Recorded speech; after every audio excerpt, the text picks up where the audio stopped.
Don't you guys just love how Beetlejuice is an allegory for the Ku Klux Klan? Or how Nightmare Before Christmas actually tells the story of the patriarchy usurping Christmas? Because as we all know, Tim Burton is a avowed white supremacist. Welcome back to Words of Paradise. I'm your host, Leon Idle. And yeah, obviously that's all nonsense, but Tim Burton explains why his films have so many white people, as Beetlejuice 2 is labeled racist. I won't lie, I didn't think I was going to be talking about Beetlejuice 2 anymore. I went to the movie theater when it came out like a week ago, liked it, talked about it on some streams, and then moved on because I had a lot of fun and there was no culture war controversy surrounding any of it.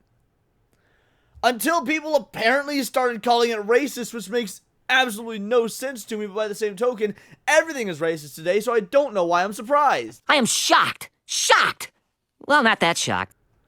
So, yes, we're going to get into this article before we do hit that subscribe button. I'm a nerdy news channel. I cover nerdy news every day, and Tim Burton offered up an explanation for his casting choices after a number of his movies were called out for featuring predominantly white actors, as if that is inherently a negative. Now, I will say this is coming from Unilad, and Unilad seems to be pretty based. They're actually covering it in a very fair sort of way. Yeah, Tim Burton did explain why, and also, I don't want you guys to go into this thinking like, oh, Tim Burton is woke. No, actually, Tim Burton's thoughts on this are pretty base as well, but there is apparently a subsection of the internet throwing a fit about a scene in Beetlejuice 2, and then, because of that, retroactively looking back at Tim Burton's past catalog and thinking, there's a whole lot of white people there. And to that, I say to you, why would you just assume Jack Skellington is black? We are all the same underneath our skin. We all have that same sort of skeleton.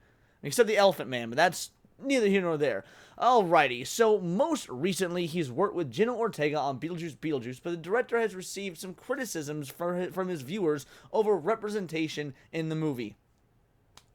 I mean, it's a movie about dead people, and yeah, Jenna Ortega's Latino. The person that plays her father is Latino, and in fact, that's 2 bits of representation right there. And he even had the gall to have the Latino father working in immigration. I'm not going to say too much about the film, but for those that might not have seen it yet, but it's honestly kind of hilarious. Burton has previously been under fire for some of his casting choices in earlier films, including the Nightmare Before Christmas screenwriter Carolyn Thompson. Now, the story that Carolyn Thompson tells here, I think, is entirely fabricated. Why? Because Nightmare Before Christmas came out in the 90s. We weren't talking about this shit or didn't have these weird delusions in the 90s. In fact, I feel like the 90s was kind of the apex of racial harmony. Was there racists in the 90s? Absolutely. It hadn't been really stamped out yet. By the same token, when it comes to legit token, kind of like the token black, I'm sorry. Anyway, but by the same token, when it comes to diversity, inclusion, natural diversity and inclusion, not equity, that shit's gay. Yeah, it was absolutely at its peak. During an appearance in the film podcast Script Apart, Thompson claimed she'd butted heads with creators of the movie over the villain, Oogie Boogie, who was voiced by black actor and singer Ken Page. Now, I didn't know that Oogie Boogie was voiced by a black guy.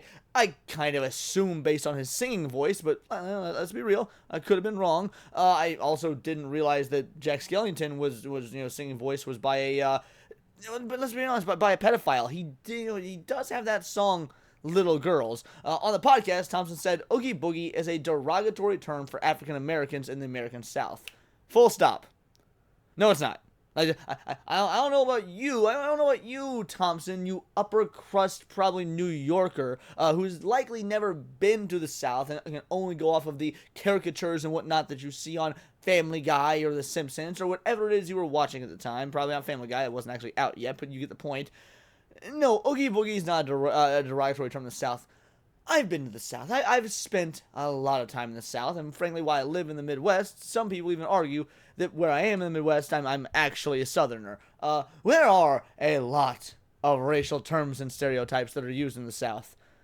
Oogie Boogie ain't one of them. Now, Ooga Booga is a very, kind of mean, nasty thing to say, but Ooga Booga is more of a sound effect and like an act you put on than something you actually would call a black person. And even still, Ooga Booga is different than Oogie Boogie, which, let's be real, just sort of has a fun Halloween-y sound to it, which makes sense because he's the Boogeyman, the Oogie Boogeyman, and it's a musical.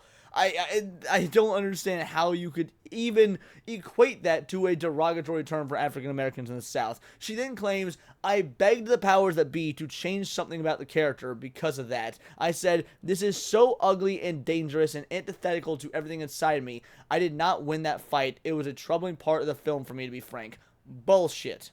Absolute bullshit. You are lying for culture war clicks and points on some podcast that nobody's ever heard of. Because again, nobody thought like that back then. You did not fight in the 90s because, oh, this is ugly and dangerous. This level of pearl clutching from liberal white women didn't come about till relatively recently, at least relatively recently compared to when Nightmare Before Christmas came out. So don't sit there on some sort of pulpit and try and lie about something that you had absolutely no issue with back then, that frankly you shouldn't have an issue with now, but you are having an issue with because it's so much easier to virtue signal for something you don't believe in just to sound good on the internet. The controversy is now continuing with Beetlejuice, which features one scene in which Astrid Dietz, Ortega, finds herself on board the Soul Train on the way to the great beyond. For those of you that don't know, the Soul Train in the movie is literally the train that takes souls to the next life, to the, whether it be heaven, hell, whatever.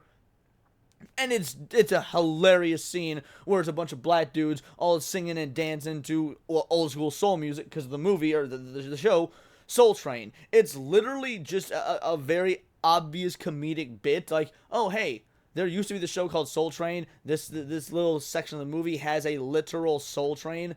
Let's play on that. It's a pun. It's a dance musical choreographed joke pun scene. The whole thing, it's absolutely hilarious, and frankly, music's kind of banging. The dancing was good.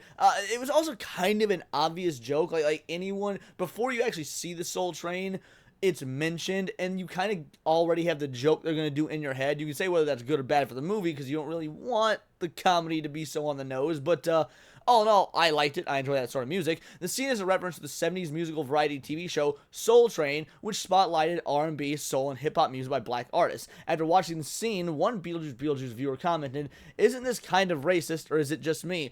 So, wait. Spotlighting the creativity and frankly talent of black America and black artists by acknowledging a musical genre that is entirely their own is now racist because a white guy made the movie? This makes absolutely no sense. These race hustlers who try and find something racist in everything are the most annoying type of individual, aside from, maybe Destiny, who, to be fair, is probably one of those race hustlers that tries to find race in everything, or racism in everything. Another wrote, while I was watching the movie, my thoughts were, he finally hired a lot of black actors, but why only for this segment of the movie? I'm gonna be real.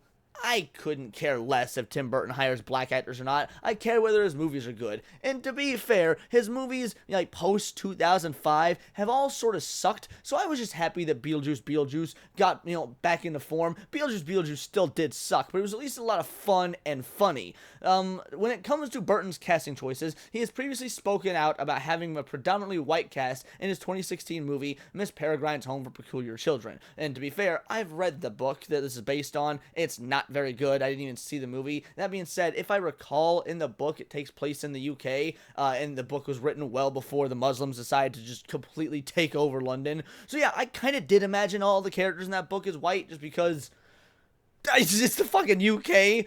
When asked by Bustle about the lack of diversity in the film, as well as in his movies more generally, Burton responded, nowadays people are talking about it more. Things either call for things or they don't. That is such a lazy, lackadaisical answer. I fucking love it. Yeah, people are talking about it. If it happens, it happens. Whatever, it is what it is. Smoke that cigarette and fly off into the great beyond. See ya, space cowboy. I remember back when I was a child watching the Brady Bunch and they started to get all politically correct. Like, okay, let's have an Asian child and a black. I used to get more offended by that than just, I grew up watching blaxploitation movies, right? And I said, that's great. I didn't go like, okay, there should be more white people in these movies. Those Burton sounds so based, which makes sense when you compare the fact that both he and Michael Keaton said Beetlejuice wouldn't be woke, and when you go see it, it's not. In fact, it makes fun of woke culture and at least a couple of jokes I can think of.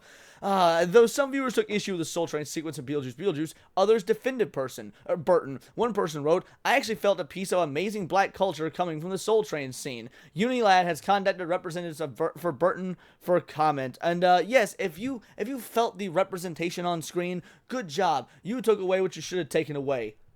The joke, because that joke doesn't really work without the representation, but even then, that's really not what one should focus on. I'm flabbergasted. I know that this is probably just a few morons on X throwing a fit about something that they don't actually care about, and again, virtue signaling, but the fact that we are seeing this at all shows that we still got so much work to do in stamping out this absolutely ridiculous, business that is race hustling. Ironically enough, a business that the movie Am I Racist covered so well, and you know what? I'll use that as my shameless plug. I reviewed Am I Racist? Check it out.